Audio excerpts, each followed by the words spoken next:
og þessi bara miklu opinberu afskipti af húsnæðismarkaðnum held ég að sé að valda okkur bara mjög miklum skaða og það sem kannski alvarlegast í þessu við höfum alltaf verið með frekar sveiflukennt hagkerfi, byggingamarkaðurinn fyrir vikið mjög sveiflukentur því að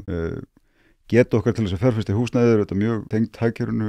og kaupmætti á hverjum tíma. Þegar kreppir að þá náttúrulega snarminnkar eftirspurn eftir húsnæði, fólk heldur að sér höndum með stóra fjárfestingar ákvarðanir sem bara mjög eðlilegt,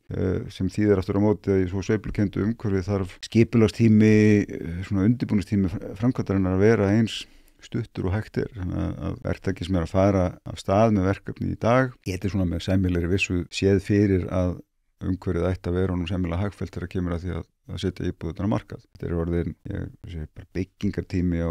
góðu fjölbýli kannski að lágmarki 2 ár þegar það fer að tala undirbúningstíma sem getur hlaupið á 3 til 5 árum þar ofan og þá sjáum við það sá fyrirsjáanleiki farin. Það veit enginn hvar íslenskt hagkerfi eftir 2 ár hvað þá 6-7. Þakka þér kærlega fyrir að hlusta á þennan stutta bút. Þú getur nálgast þennan þátt og allt efni hlaðvarpsins Ein Pæling á pardus.is/ein pæling.